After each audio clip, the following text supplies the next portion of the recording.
There we go. Welcome back to another episode of Stacking Dennys. I'm Jordan McAbee of RotoBaller. My co-host Nick Giffen of the Action Network. Texas in the books. William Byron gets his 6th win of the year. We're now down to 6 races left in the season before we crown a champion. And the only one that's in the playoffs that has to be feeling safe right now, or that can feel safe right now, is William Byron. This was the most unpredictable round of the playoffs. And we had some drama and some things happen at Texas Motor Speedway to some playoff contenders. That's going to make this very interesting with Talladega and the Charlotte Roval coming up. But like I said, Byron in victory lane. He can breathe easy for the next 2 weeks and focus on the third round of the playoffs. Ross Chastain comes home second. Bubba Wallace leads the most laps from the pole. 111 laps led, finishes third. Said he gave it away on that final restart. Christopher Bell, Denny Hamlin rounded out the top 5. Harvick, Keselowski, Suarez, who you called last week on the podcast, plus 280 for a top 10, ends up 8th. Ricky Stenhouse Jr. 9th, and Chase Briscoe ends up 10th. When it comes to Jeff Gluck's poll, 59.5% said that was a good race, and he said that might seem low, but it's actually number 4 Texas race in the poll out of 15 races there because of how Texas is. So I will defer to you. Did you think that was a good race? It was fine. It was hard to pass. I know we've enjoyed the mile and a half racing overall this year, but this was definitely the mile and a half track that was hardest to pass at this year. Obviously, I think the new right side tire helped as far as preventing all those blown tires. We didn't see as many or many at all. We saw a couple loose wheels for sure. I know. I think it was Gilliland had one fall off, and Austin Dillon had one fall off.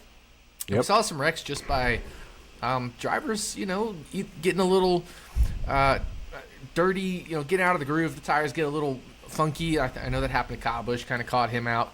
We saw a wreck with Kyle Larson, of course, racing for the lead with Bubba Wallace. That was good, clean, hard racing. I don't think there was any animosity there. Larson definitely took responsibility. He just got sucked around. So, there was certainly some elements that were exciting and things like that. But I think as far as the actual racing product itself, without the blown tires, I liked last year's Texas racing product better than this year's Texas racing product from a racing standpoint in terms of could you pass?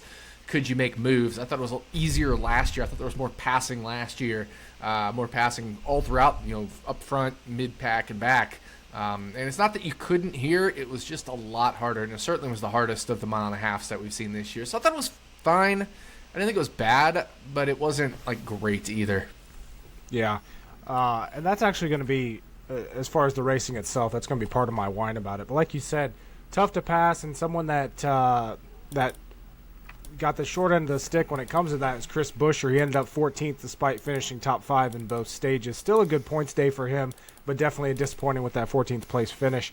William Byron, though, 6 wins on the year, and I know he didn't have the best car at Texas, but man, it's hard not to have him as the championship favorite right now. Do you agree?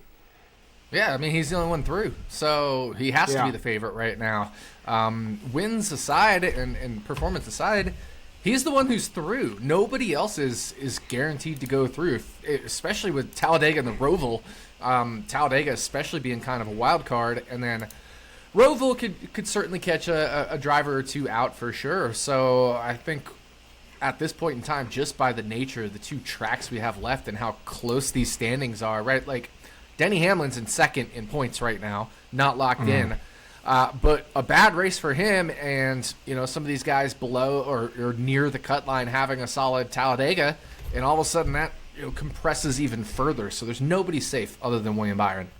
Yeah, as you said, we had several drivers with playoff drivers with issues. Kyle Busch finished 34th. Kyle Larson finished 31st. Ryan Blaney 28th. Tyler Reddick 25th.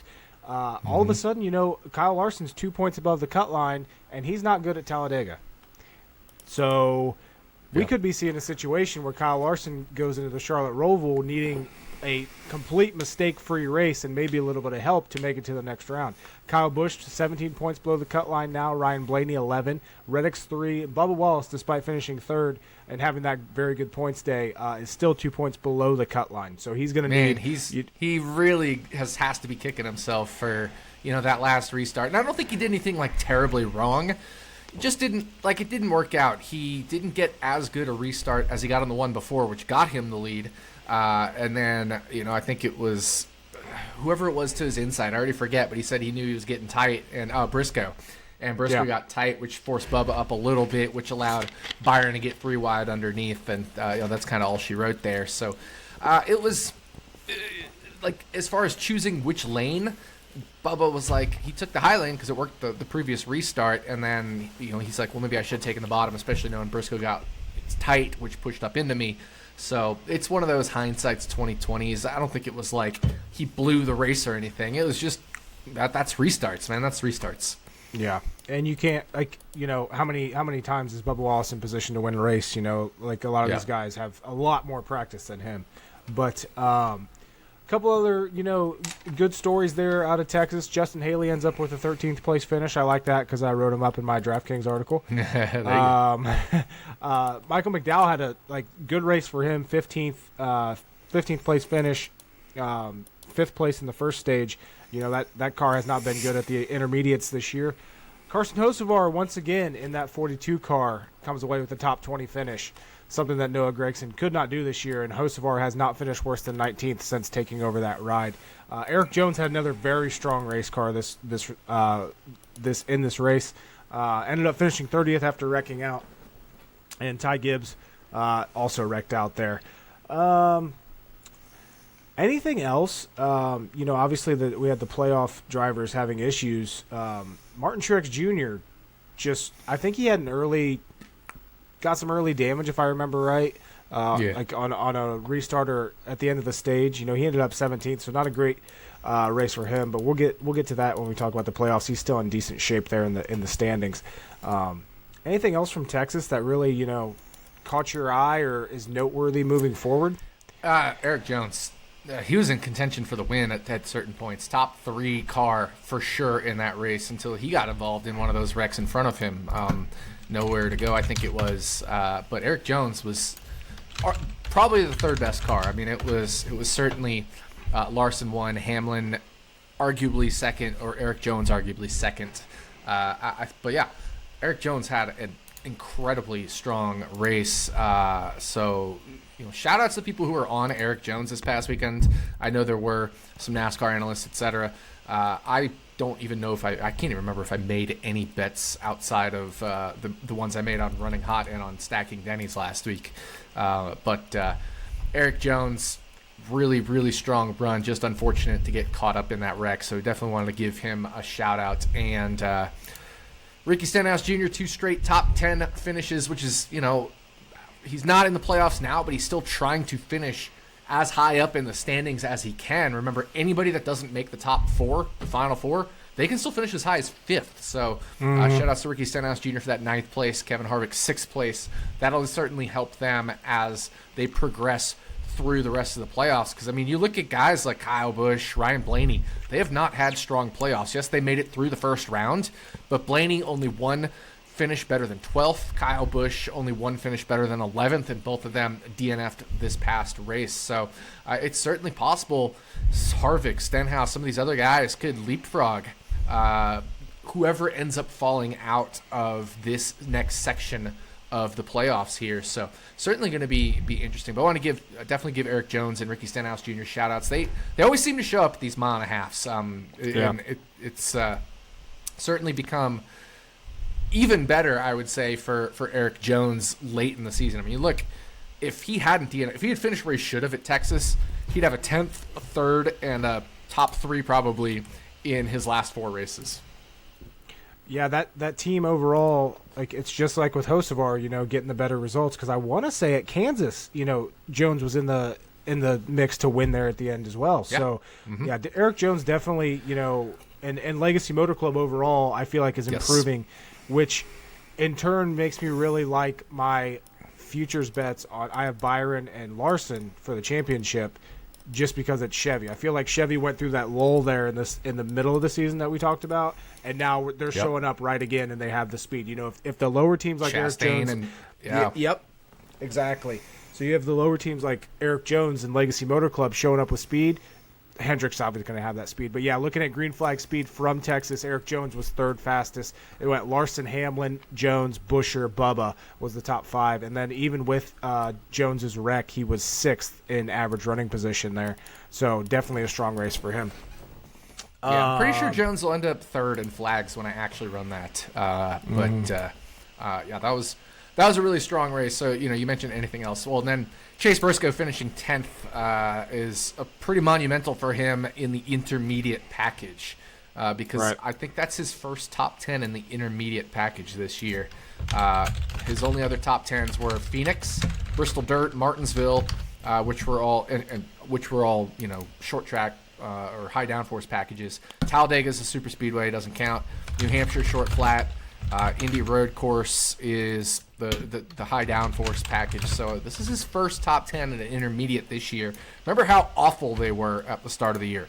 They were worse than 30th place car for the first many intermediate races. The fact that they were able to, now obviously it wasn't a second place car in speed, but to contend for a win there on the last restart of the race before falling back, that's pretty big for that team. So hopefully some things in the right direction there. As Stewart-Haas Racing announces, of course, that Ryan Preece will be back in the 41 next year. That's exactly what I was going to get into next. Ryan Preece announced today that he will be back in the 41. And, I posted the news update for RotoBaller on that and, of course, did my research. He has one top 10 finish this year. Yep. That's it. Yep. It was a 5th place at Richmond. The only driver with less is Ty Dillon, and he has 0. Oof. So, I guess my question is, do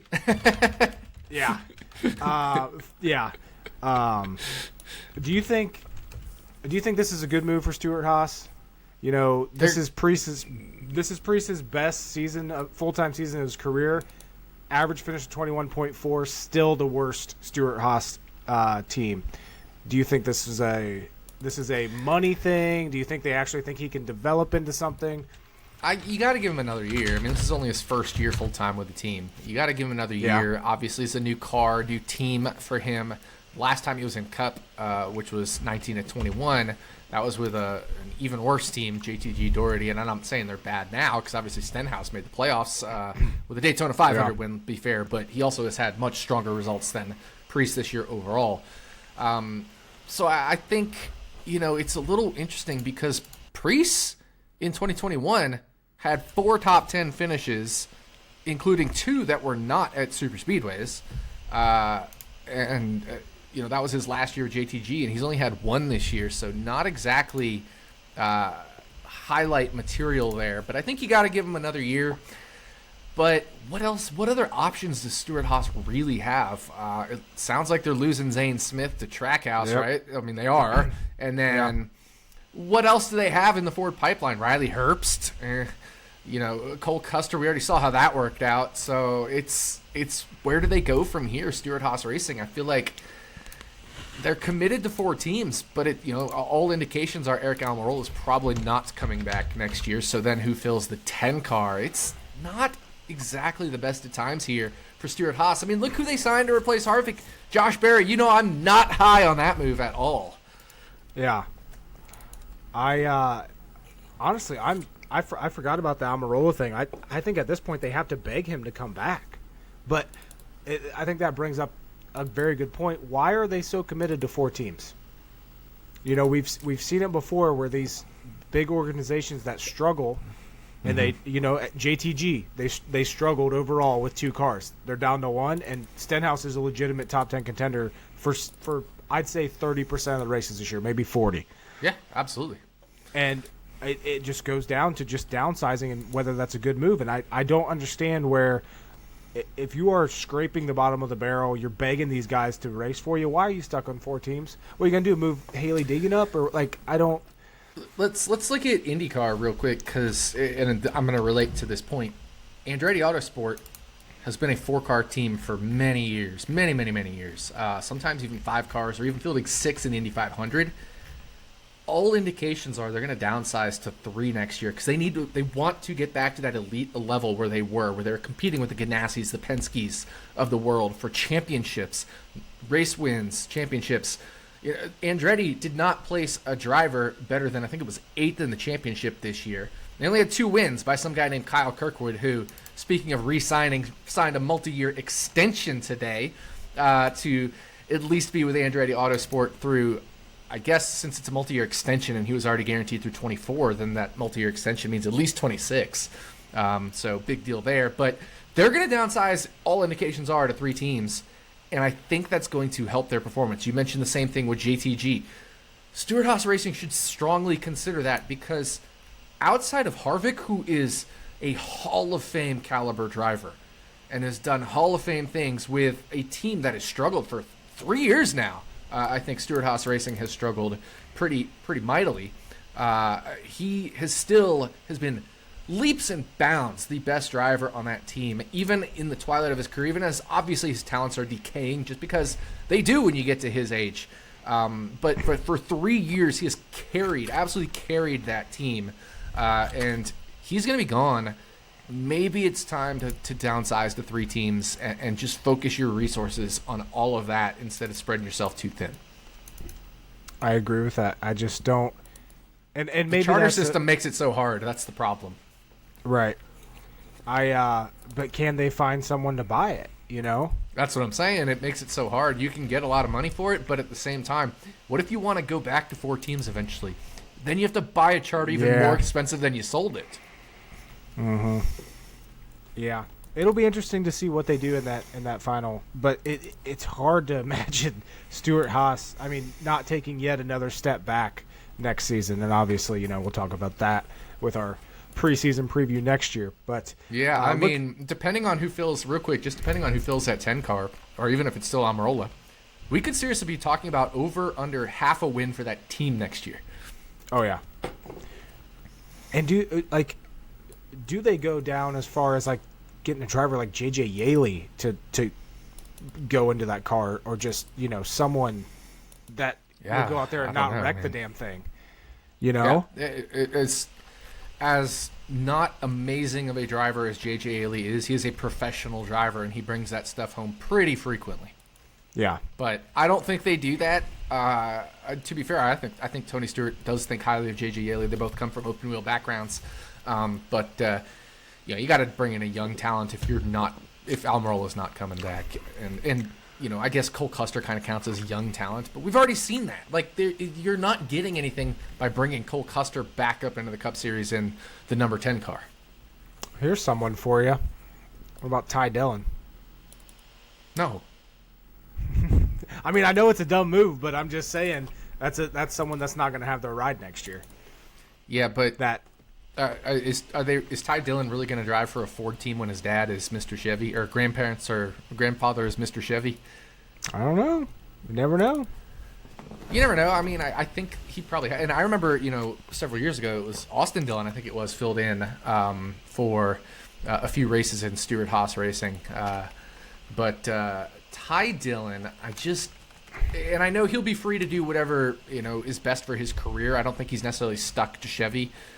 For example, he did run a few Toyota races in the Xfinity Series for Joe Gibbs. Ran a few Toyota races for Gaunt Brothers in 2021. And again, those Toyota races for Gibbs were in 2021. But other than that, that family has been a Chevy family through and through. Let me just real quick check Austin Dillon's record, because I don't think he's run anything other than a Chevy. Yeah, he ran for Stewart-Haas Racing back in 2013 as a sub, but again, that was when they were with a Chevy. So he's only run Chevy in his career. Mm-hmm. But yeah, so it'll be something to keep an eye on there with Stewart-Haas Racing. Getting to the playoff standings now, though, like we said, there's some shakeup after that first race, and now we got Talladega looming, which is guaranteed to shake this up even more. Denny Hamlin 37 points above the cut line, Buescher plus 22, Christopher Bell plus 20, Truex plus 19. Then it gets quite close here.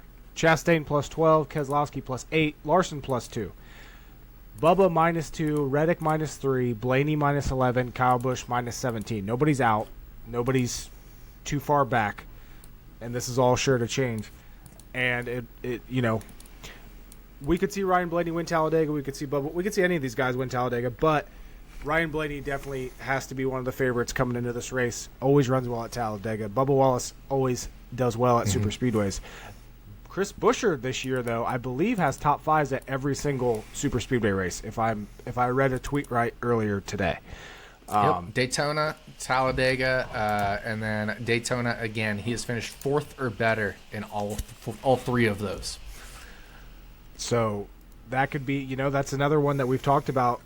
Sleeper making it into the final race of the year could be Chris Buescher.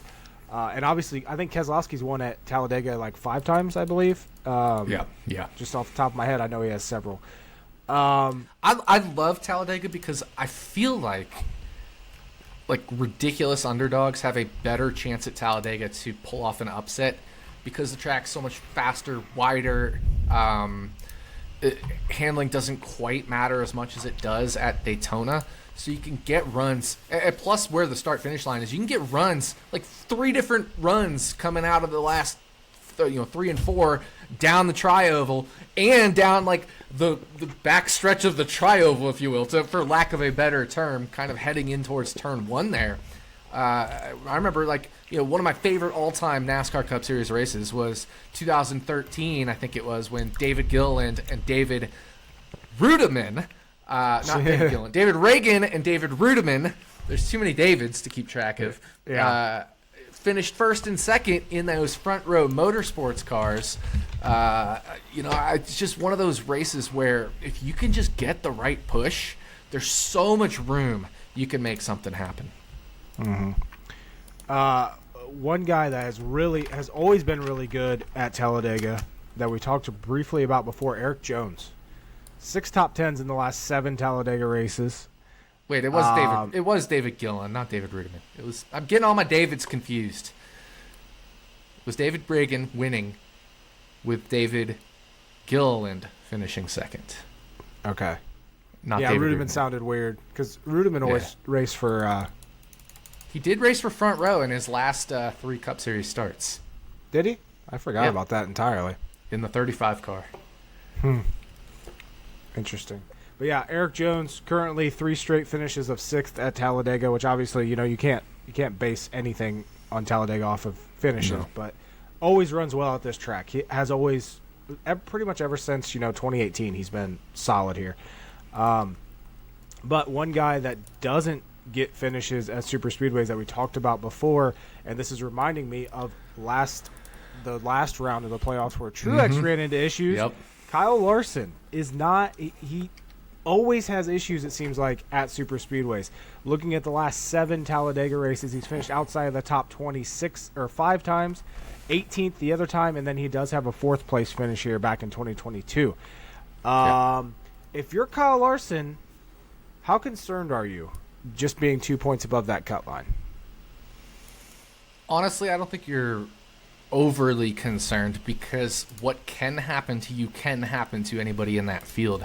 You need to understand that you need to run a clean race, as clean as you can make it. You can't help it if somebody spins in front of you or bumps you too hard from the rear, but at least he can control his part on not putting himself in the situations where he is going to wreck himself. You know what I mean? If he's aggressively bump drafting to somebody and he gets him loose in front of him and collects himself, those kinds of things, makes a bad block, that kind of thing, he can at least control those aspects. So I think that's going to be okay. He will, obviously, with his issue in Texas, have to points race, so he'll have to try to run up front in these stages. So there's a little bit of concern there. Whereas, somebody like Denny Hamlin, we saw this last year. Joey Logano had like a 50-point lead over the cut line or something, 40 points, something. I can't remember what exactly it was, going into Talladega.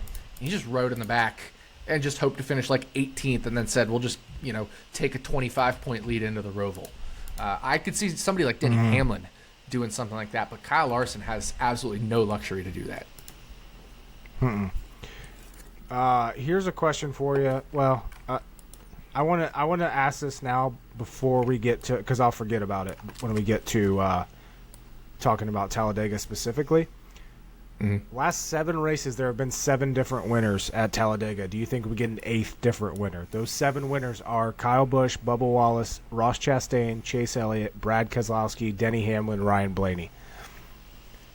No, I don't think we get a new one. I think it's going to be Keselowski, Blaney, or honestly, I think it should be one of those guys. I don't know. I don't think it'll be Chastain, but I think it'll be one of those guys. Those are some big names, and I think one of them will do it. Right.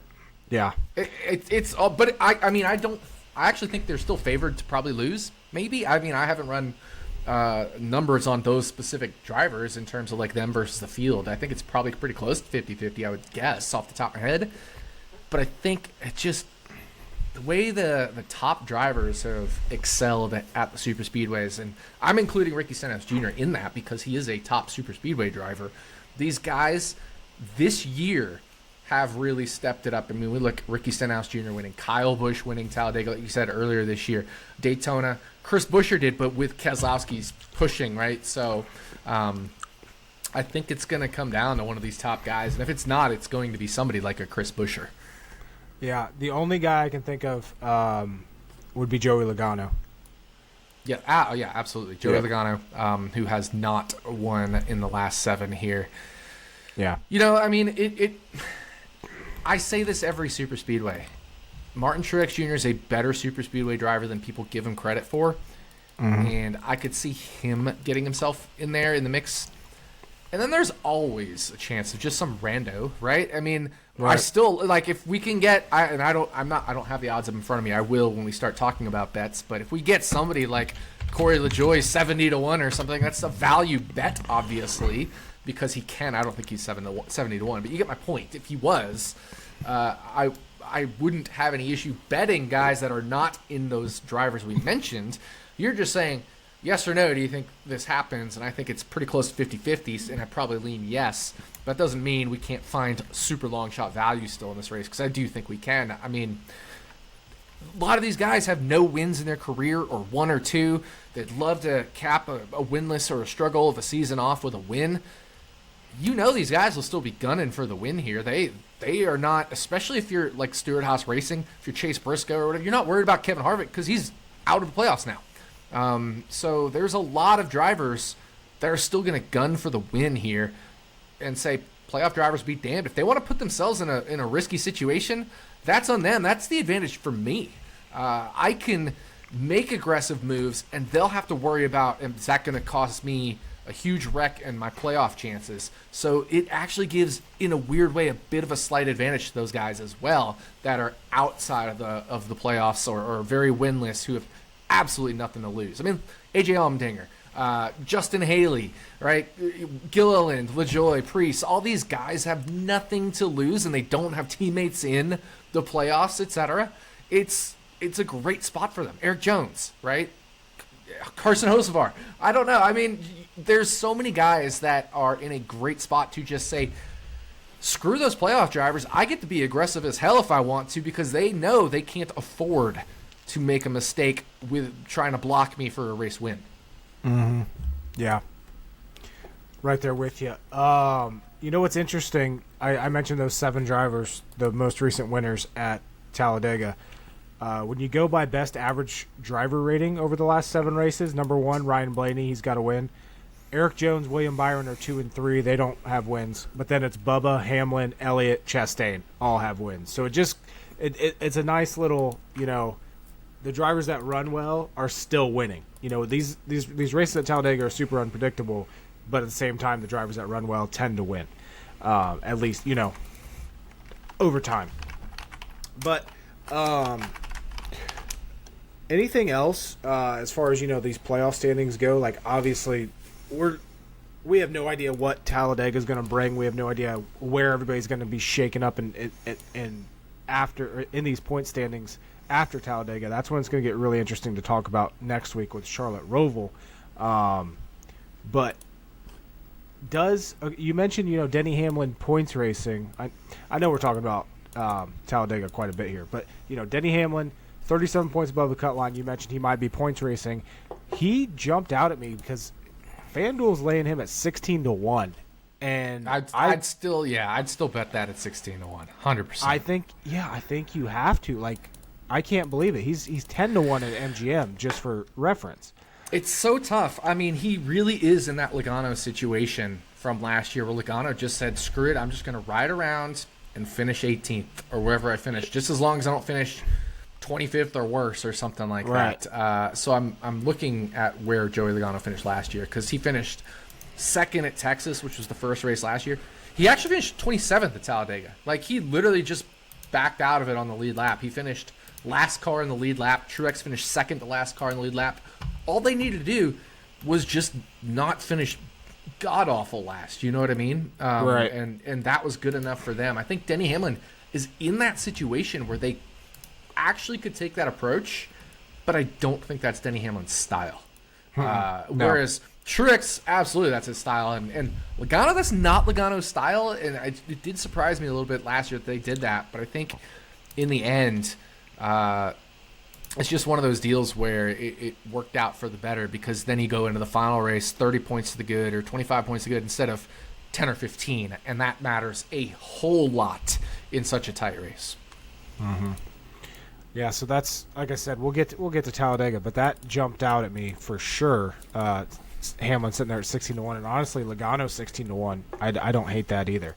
Here's the thing: if Hamlin finishes 25th, that's enough points to guarantee he will be ahead of the cut line by double digits.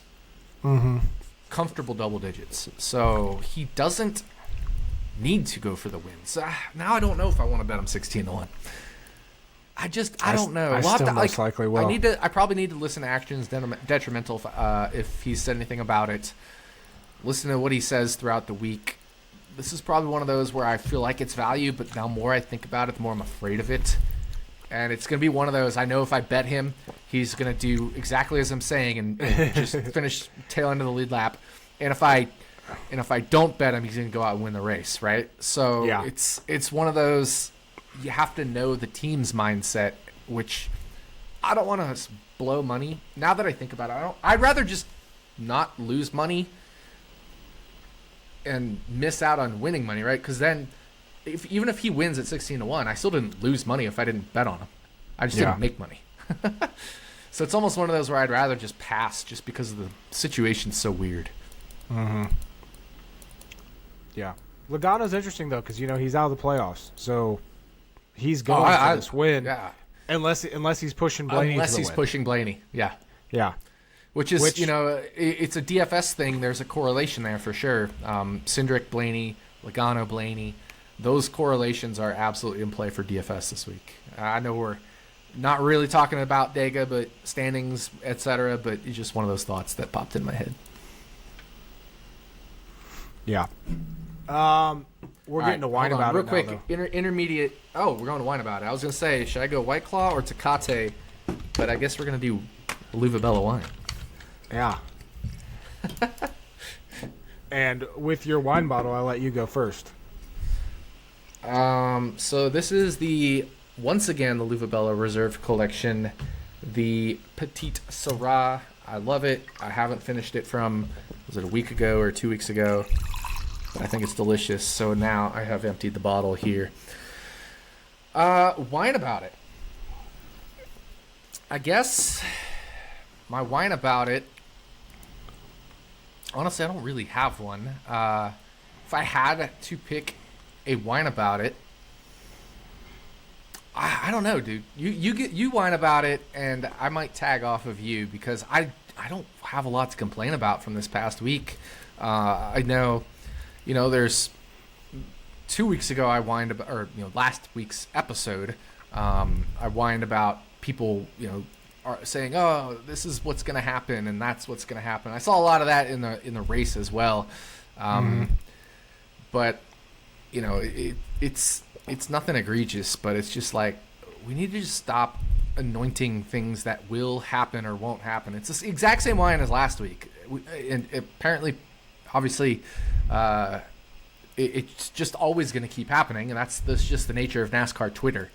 But just pronouncing things are going to happen before they do is frustrating, because you don't know that, and I don't know that, and the person whining about or saying that doesn't know. And then it obviously inevitably goes the opposite way from what people are saying, and it's like, you could have just not said that, and then you wouldn't look dumb. It's the same thing. I don't know. I don't have a whole lot more to whine about because I thought that the Texas race was meh. Yeah, we're not getting good storylines to whine about. That's a whine about it in itself. Give us something. Yeah, yeah. We need something. We need some damn drama. Yeah. That's a whine about it right there. What do you got? Right. My initial thought was, people like to complain that Bubba Wallace is only good at certain tracks when he has now emerged as a very good intermediate track driver. So now he's good at intermediates. He's good at super speedways.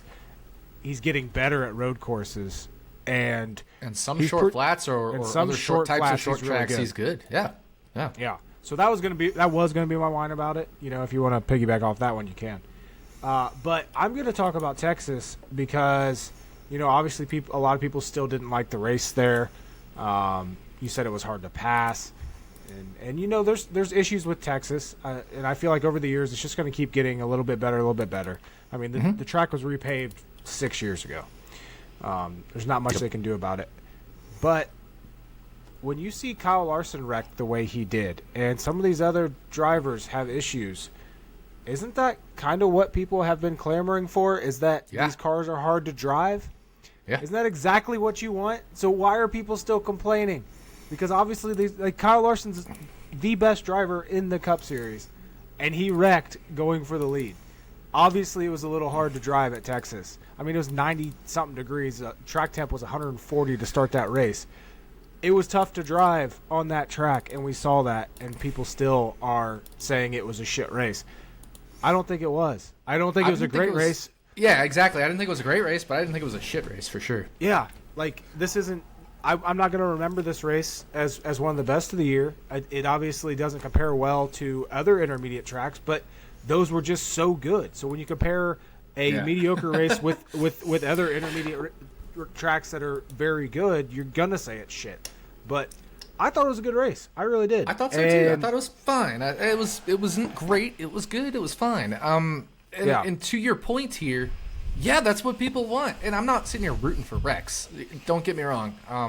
But when that happened, I jumped up. I literally jumped up and I was like, "Oh my god!" That's drama. That's exciting. That's what we don't want Rex, but we want to see incidents happen. That's part of racing, as long as everybody's okay and safe, and that was totally fine. Everybody was totally fine there. That's what we want. We're not rooting for Rex, but we want them to occur naturally as part of hard racing, and that's exactly what happened there, right there with you. Mm-hmm. Yeah, so that's where I'm at on Texas. I know it's easy for people to shit on the track, and I thought, compared to what we've seen in the past with Texas, I thought that was it's nice to see improvements. And I thought last year was a better racing product, but obviously the tire issues marred everything. Thought this year was slightly worse, but it was still, both this year and last year were much better than before the next gen car. And it's miles apart in terms of the racing product. I know good race is different from racing product, because good race, if you're exploding tires every 10 laps, doesn't make it for a good race. But the racing product, when you could race last year, I thought was really good. I thought it took a small step down this year, but still way better. If you had taken this race and put it in a 2017, 2018 season of those intermediates when everything was just drab and boring and bland and terrible, this would have been the good race of that year. You know what I mean? One of them. Mm-hmm.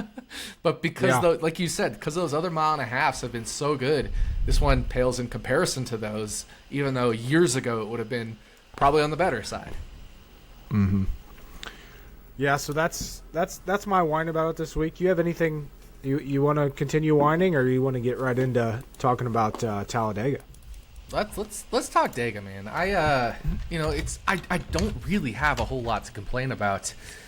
One other stat I wanted to point out before we get to Dega.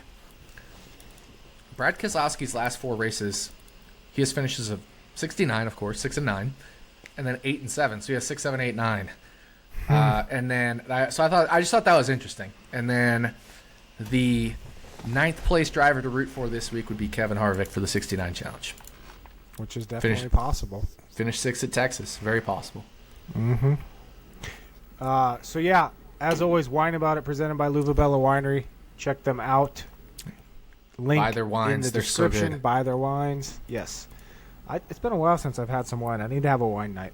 I've been on a lower drinking overall amount lately, but I'll tell you, why I haven't had that's why I didn't finish this bottle from a week or two ago. Whenever we did the last wine, because last week was with Malazi. I don't remember if I did this one or a different one, but really, really like this one a lot. I'm definitely going to add a couple of those to my next order. Yeah. I actually, speaking of drinking, I haven't been drinking a lot, these last few months, but I had a few on Sunday night and watching the game. I had Irish car bombs for like the first time since high school, and I forgot how good those are. I like them so much. I do like enjoy a good Irish car bomb. Okay, so Irish car bombs, I don't mind. I'll definitely have one. I'm not going to go crazy on them. Jaeger bombs, no thank you. The first time I ever had a Jaeger bomb, I literally, within a minute and a half or so, started like sweating profusely. I got like the shakes. I got like chills and stuff. I don't know what happened to me. And I've been able to have Jaeger bombs since then. They're fine. I've never had that same reaction. Yeah. But I just don't enjoy them. But Irish car bombs are good. So right there with you. Also, we were, I don't know what you were, Sunday, you said that was Sunday evening. It made me think of football. Your Minnesota Vikings, sir. I don't want to talk about it. 0-3. I don't want to talk about it. Do not want to talk about it. 3 one-score game losses. Dead last in the Action Network luck rankings. Unluckiest team in the NFL. They went from luckiest last year to the unluckiest this year. Yep. Like that is the Minnesota. Can they just Vikings have a normal like average luck period? That would be nice for you, I think. That would be ideal. But yeah, like it's hard for me not to just be giving up on this season already because it is what it is. I bet them preseason 35. I think it was 35-1. 35-1 to be the last winless team. Did you really? I did. And the 4 winless teams right now face each other this weekend. Minnesota, Carolina, and Denver, Chicago. So at most, I guess technically there's ties, but there could be 2 winless teams. Probably will be 2 winless teams after this week. I did bet Vikings overtime last week just based on your stuff. Yeah. I think it was like plus 1550 or something. My overtime picks this week were not close, but that's going to happen when they're 15-1s, The goal is to just hit those overtime picks. Sorry if you're a NASCAR listener, but this is fun stuff. We're going off on tangents, but that's part of the podcast. It's like, skip forward. But hitting a 263-1 overtime parlay was easily the coolest bet I've won in terms of like the randomness of the market. Now, my favorite bet, of course, all time that I won is Kyle Kirkwood Long Beach, period. But the coolest market I've ever won is an overtime parlay, and I'm going to keep firing those overtime bets the rest of the year. I haven't run my model yet this week. Just kind of waiting for lines to settle in and player injury news and stuff like that to settle in. But I'm definitely going to be firing overtime bets for the rest of the year. I like betting those just because it's like you're rooting for a close game too.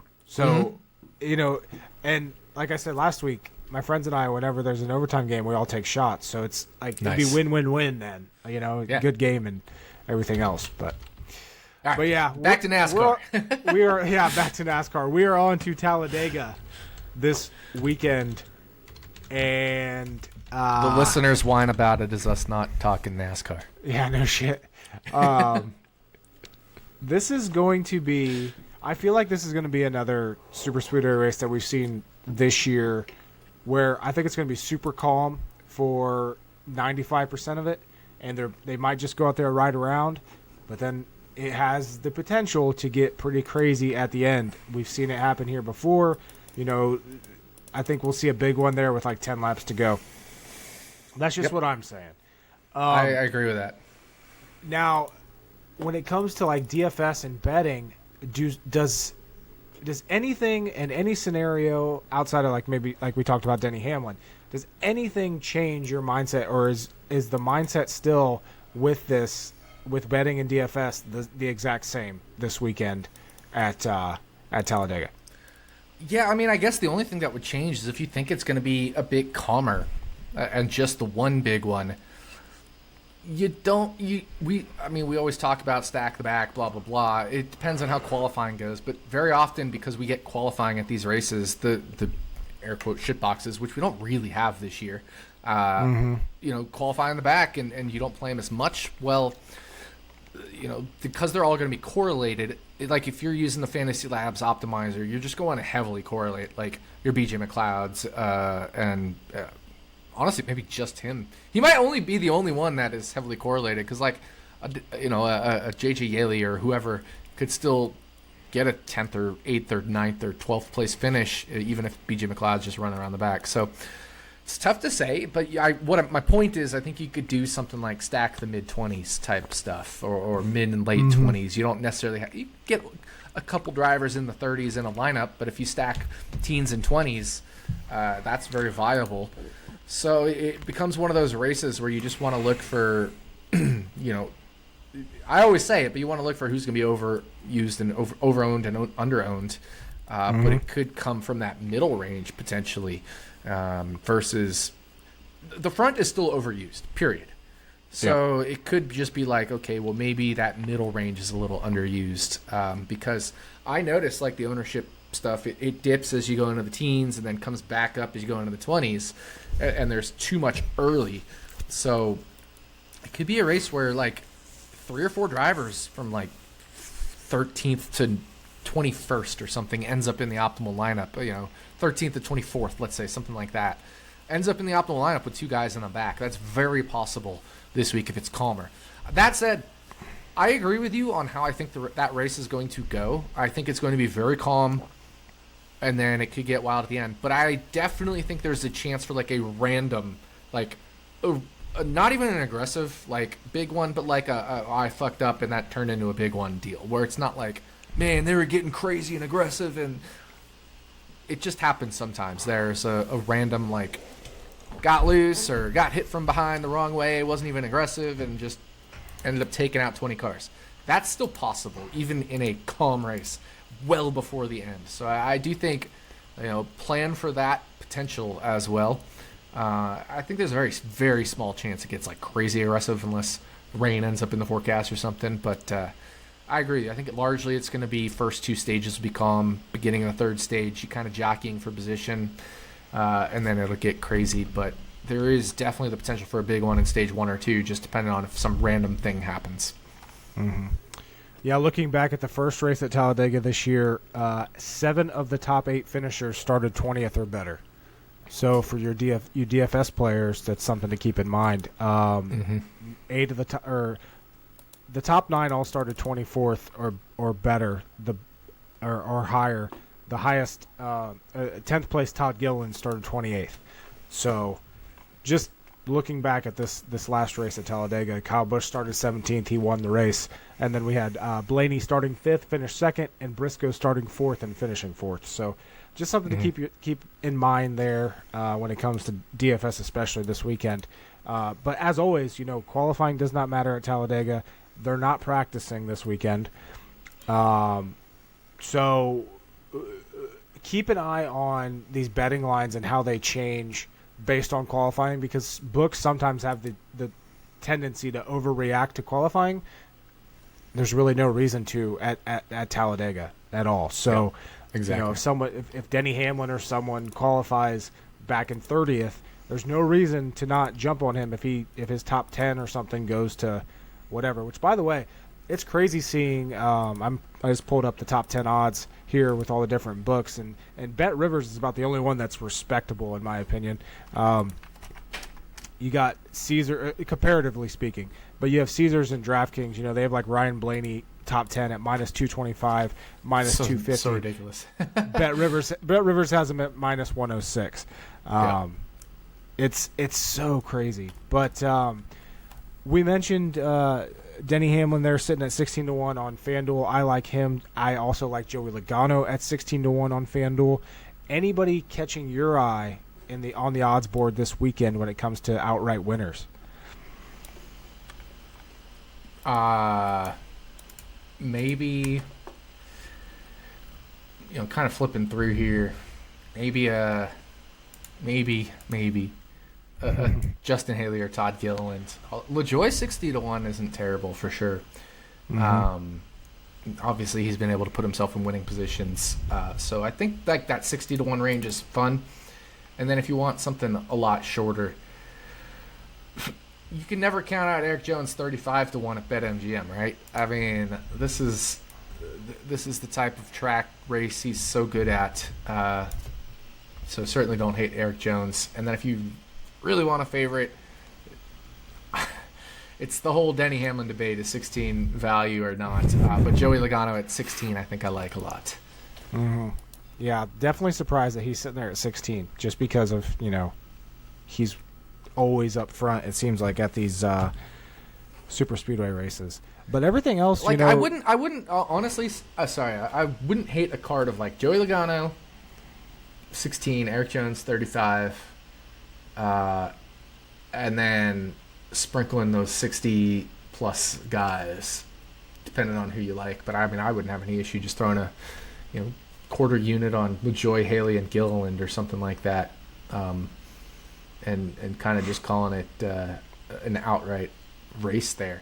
One bet I do like, and I know you're talking outrights, but you were mentioning top tens. And you mentioned how Bet Rivers had really good odds on those favorites, but what they did is they shortened those guys further back, like your Harrison Burtons, your Riley Herbst, etc., whereas a little bit longer on Caesars and DraftKings. But Chandler Smith in a Colleague car, 8.5-1 for a top 10 is ridiculous. So I would take that at DraftKings all day. Chandler Smith, 8.5-1 top 10 finish. 365s, he's at 9-1, so even better there. Oh, yeah. See, I never have that on my dashboard. 365, 9-1, Chandler Smith. Absolutely got to blast that. Yeah. I was like, I'm waiting for Tipico and Betfred to drop their lines, because they're usually pretty good too when it comes to like those longer Plus, shots. I will always bet on Chandler because that's my girlfriend's cat's name.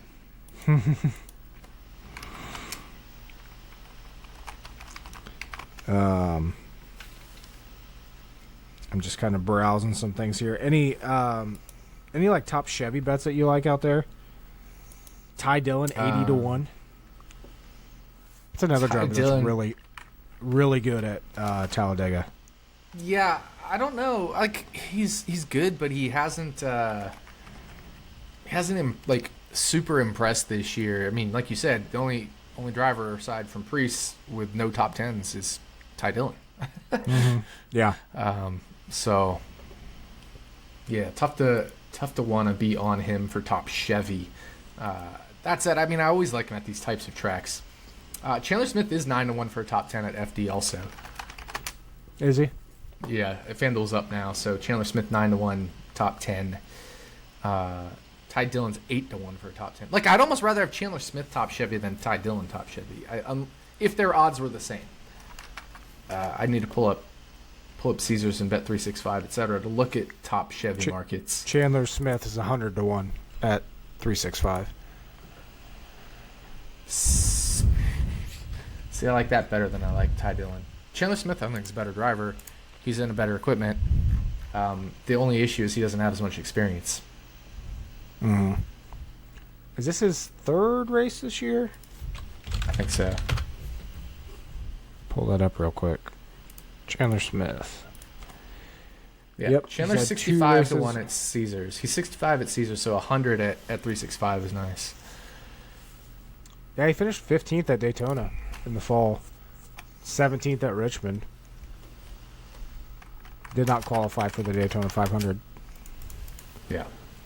Yeah, I was rooting for him to qualify for the Daytona 500. I remember that.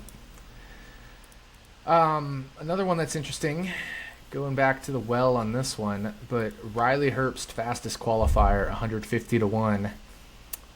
Remember, that is a Stewart-Haas prepared car, and those Fords. He made the final round. I think he qualified like 4th or something in the most recent Super Speedway race. Which would have been Daytona. See if I can pull that up real quick. I think he qualified like 4th. I think you're right. Yeah, qualifying. Riley Herbst 6th. Yeah. It was Ford, Toyota, Ford. But the top 3 were 2 Stewart Haas's and a Wood Brothers Racing Ford. Yep. I don't hate Riley Herbst, 151 fastest qualifier. I didn't even look at fastest qualifier odds. Are those up on Caesars? Yeah, I think last week or you weren't able to see those or something, or there was a different market you weren't able to see. Oh, race to go to overtime is what it was. Yeah, race to go to overtime.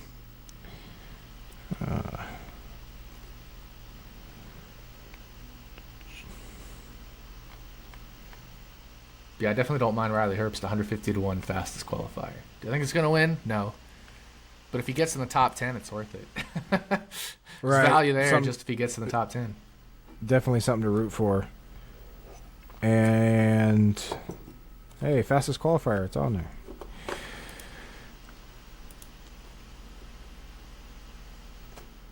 Yeah, that's worth a sprinkle for sure. And honestly, Harrison Burton. 50 to 1. I wouldn't mind putting a little sprinkle on that. He was 3rd at Daytona. Yeah, I don't hate that at all. I'm pulling up odds and stuff here on my phone because I haven't looked at like Circa yet, for example. But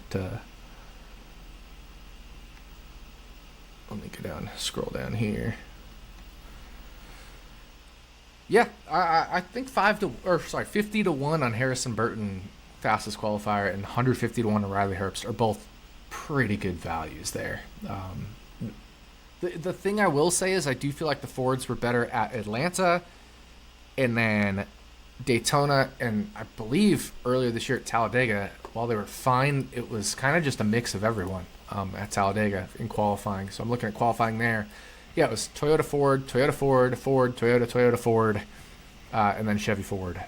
And of the Fords, it was the bigger teams, and then two Stewart-Haas racing cars in Almirola and Briscoe once again. So seems like Almirola and Briscoe are pretty solid bets. Briscoe and Almirola are each 10 to 1. But then it was a lot of Toyotas in there. So if you want to look at Toyota, that's a pretty interesting one. Ty Gibbs qualified 3rd earlier this year at Talladega. He's 20 to 1. He would be the longest Toyota, it appears. Hamlin's 9. Bubba's 11. Bell is 15. Gibbs is 20. Reddick's 25. And Truex is 33. I like Truex at 33. He's been really good at qualifying on these super speedways. Mm-hmm. You know why I'm actually intrigued at Hamlin 9 to 1? Why? Looking at the last 7 Talladega races, these are his starting positions: 1st, 3rd, 7th, 1st, 2nd. How many of those were set by qualifying order? Pretty much everything in 2020 and 2021 were qualifying order. Oh, damn it. Never mind then. I forgot about that. The metric or whatever. 2021 was too? Yeah. All of 21 was metric. 4 of those front row starts were the metric. But he did win. He did win he did win qualifying earlier this year at Talladega. Yeah. Oh yeah, 100%. So I don't hate Hamlin, but I think I'd rather just take his teammate at 33. Yeah. And Truex I don't hate that at all. Good, and of the non what am I looking for? The non-metric years, he's been pretty good at qualifying at super speedways. So Truex 33, Harrison Burton 50, Riley Herbst 150 are the and I hate betting qualifying, but those are the three I'd consider right now. I haven't bet any of them, but I'd absolutely consider. Mm-hmm. Yeah, right there with you. As always, and I haven't seen any, but matchups. My rule with matchups at like Daytona and Talladega, if they're giving you a driver at like plus 130 or longer, just bet it, because it's such a toss up. Like I'm honestly to that point where if you're giving me plus 125, plus 130, or even longer, I'm just gonna bet it. I don't care who it is. Yeah, I agree. You get a good driver and good equipment at that long. I mean, because, there's 36 cars in the race, and, your B.J. McLeods, your Brennan Pooles, your J.J. Yellies, etc. Ty Dillon's, I should say not Riley Herbst, because I do think he can. But, there's certain guys that just have no shot at winning the pole. So, or winning whatever, finishing wherever, certain things. You can just mentally eliminate them. And then you look at just car count and odds versus car count. Makes a lot of sense to take big drivers on big teams. Mm. Yeah. Let's see. Any other advice you have for people when it comes to DFS Talladega wise? I really do think considering stack the back, not less, but just you don't have to weigh it as much is the biggest piece of advice. But at that same token, it doesn't change the advice of play the ownership percentages. Everything runs a lot closer together than DFS players still play. If Martin Truex Jr. starting right next to Ryan Preece, 21st and 22nd, Truex, or let's say Denny Hamlin. Denny Hamlin's going to be 30% owned, and Ryan Preece is going to be 9% owned if they're starting 21st and 22nd. Should be more like 22 to 14 or something. You know what I mean? That kind of stuff. Everything runs a lot closer together than we think at these tracks. And I shouldn't say we, because some of us realize that, but than the general public, the general DFS populace thinks. That said, the people playing DFS right now are probably the ones that are the sharpest still, because they're the ones who always play DFS for NASCAR at this time of year once NFL started.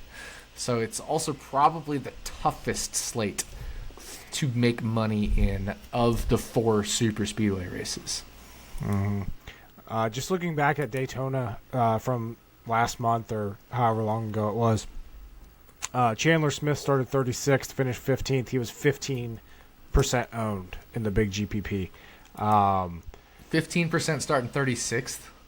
Yes. That's stupid. That's got to be a 25% plus. I don't remember what I have him optimal. I haven't pulled it up, but that's a 25% plus optimal easy. Collie car, with a good driver. Here's an even better one. Alex Bowman started 31st. He was 37.25% owned. Ty Dillon starting 30th, who has a great track record at Talladega, was 6.5% owned. Yeah, that's ridiculous, especially considering Alex Bowman isn't that great at super speedways. Those two should be honestly pretty close together. Yeah.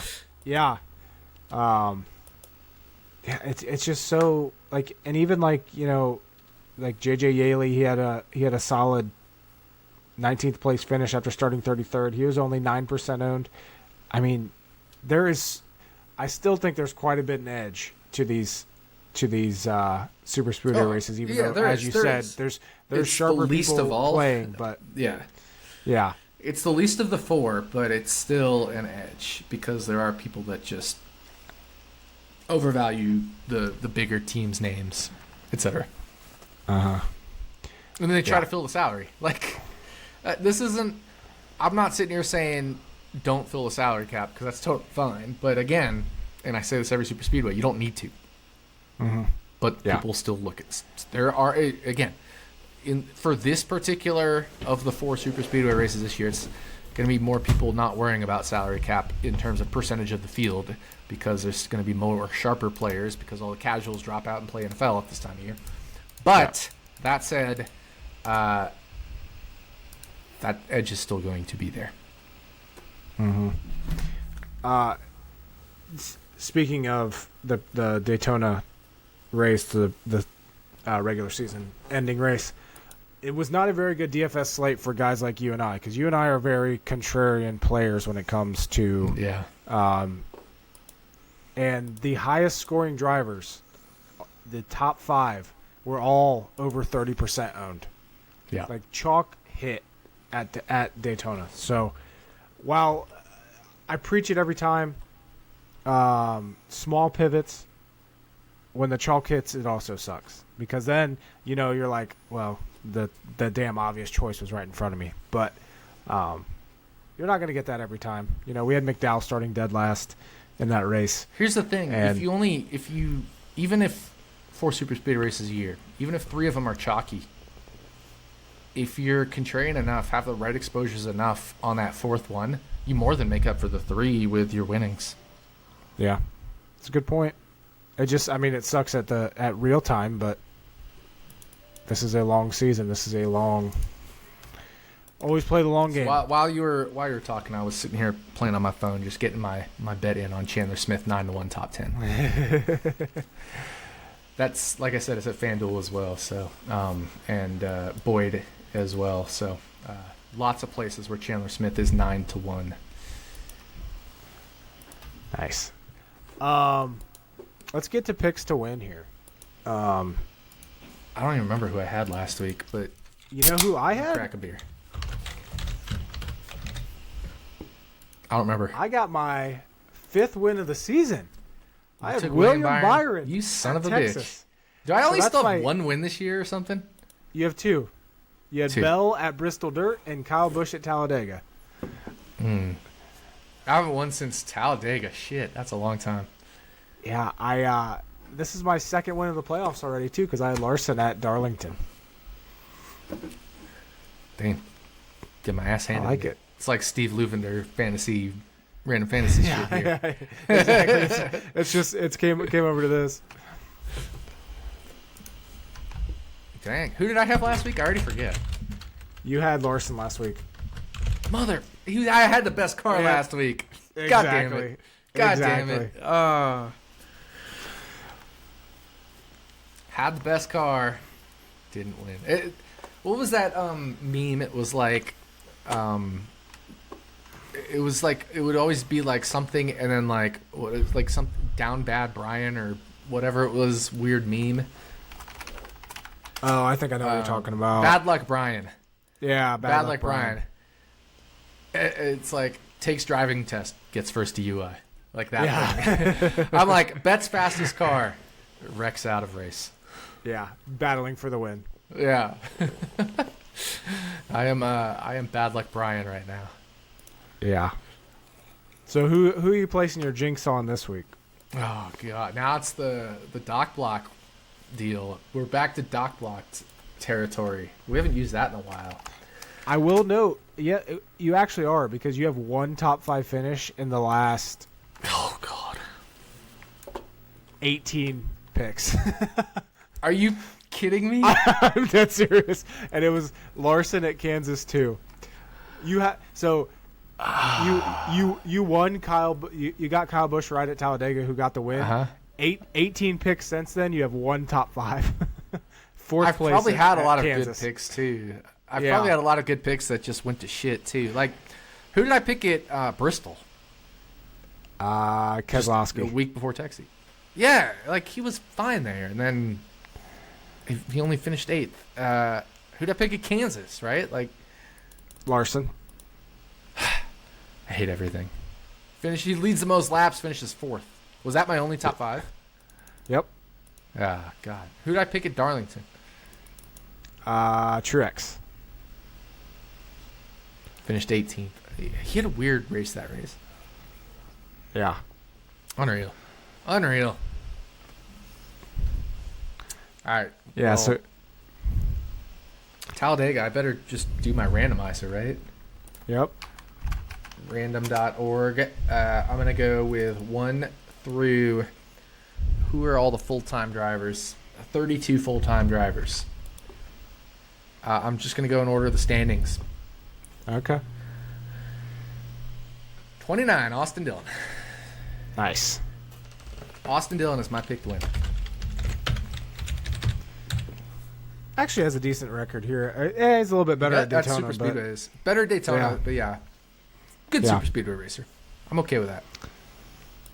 Yeah. I'm going to go with... Act like this is... Like I'm actually thinking about this.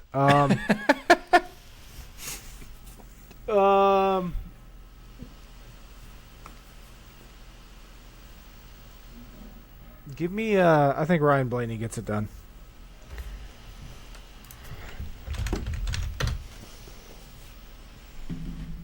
I don't know why. Probably because he's really good at Talladega and I'm playoff driver. Totally on board with that.